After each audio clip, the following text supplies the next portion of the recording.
I am continuing my reading. What I'm doing in this series is to read through the entire standard works of the Church of Jesus Christ of Latter-day Saints. This consists of the Bible, the Book of Mormon, the Doctrine and Covenants, and the Pearl of Great Price. I am reading in a chronological order of events, not according to publication or volume, so I will be skipping around a bit as I move along. Now we continue again in Lamentations. This one is another acrostic, 22 verses, each verse beginning with a different letter of the Hebrew alphabet. Chapter 4.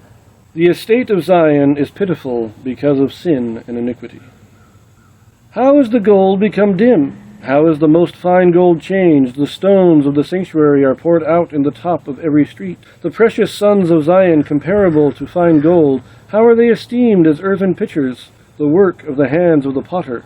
Even the sea monsters draw out the breast. They give suck to their young ones. The daughter of my people has become cruel, like the ostriches in the wilderness. The tongue of the sucking child cleaveth to the roof of his mouth for thirst. The young children ask bread, and no man breaketh it unto them. They that did feed delicately are desolate in the streets. They that were brought up in scarlet embrace dunghills. For the punishment of the iniquity of the daughter of my people is greater than the punishment of the sin of Sodom, that was overthrown as in a moment, and no hands stayed on her. Her Nazarites were purer than snow. They were whiter than milk. They were more ruddy in body than rubies. Their polishing was of sapphire. Their visage is blacker than a coal. They are not known in the streets. Their skin cleaveth to their bones. It is withered. It is become like a stick. They that be slain with the sword are better than they that be slain with hunger. For these pine away, stricken through for want of the fruits of the field. The hands of the pitiful woman have sought in their own children. They were their meat in the destruction of the daughter of my people. The Lord hath accomplished his fury. He hath poured out his fierce anger, and hath kindled a fire in Zion, and it devoured the foundations thereof. The kings of the earth and all the inhabitants of the world would not have believed that the adversary and the enemy should have entered into the gates of Jerusalem.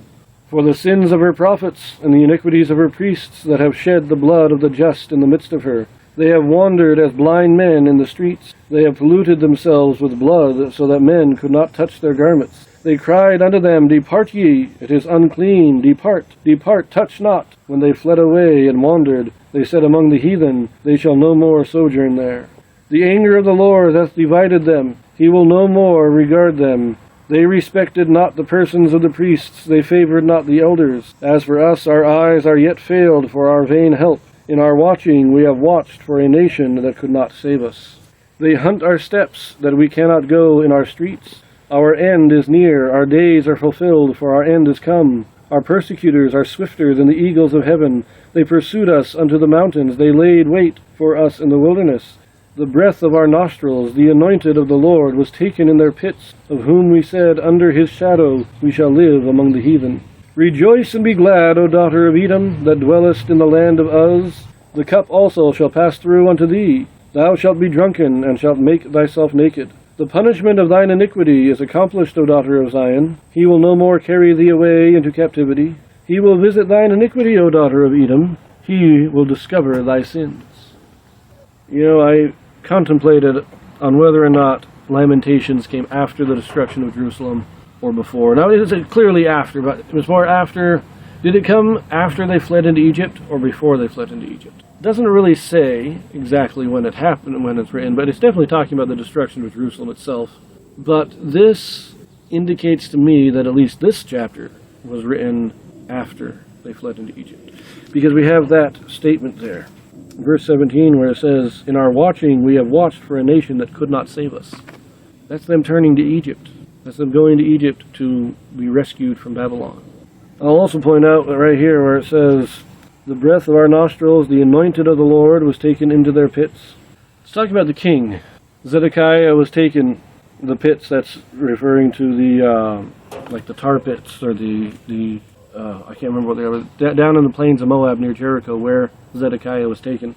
And so this is a reference to Zedekiah being taken captive and carried into Babylon. So we have these references that, poetic in their nature, but clearly referencing things that happened at the end, either at the end of the destruction or shortly after. And so I think that part of Lamentations was probably written while still in Jerusalem, but it seems to me that chapter 4 possibly chapter 5, we'll see, was written after they went to Egypt. But the other thing you'll note here is that this chapter definitely, it's very clear here that it is the people's fault. It is the Jews' fault. Blame is laid squarely with the Jews. They made themselves worse than Sodom. And Sodom was destroyed completely. And so should they really be surprised about God's judgments here? I do like the last two verses there. He brings up Edom. And the other one in the previous chapters, almost all of them, I think all of them actually, mention how their enemies were glad to see their destruction. And then there was just a general enemies. Their enemies, and then a prayer that their enemies would be visited by the judgment of God as well. But this is specifically calling out Edom. But then in the last verse here, I like this statement here. This is a lamentation, but this is, again, we get that glimmer of hope. The punishment of thine iniquity is accomplished. In other words, we've already seen the worst of it. Now we just have to hunker down and wait. We're not going to see any more destruction. We're not going to see any more of this. It's just, we've had our punishment. I think that is but it also says, I like that, the punishment of Zion is accomplished, but the punishment of Edom is still coming.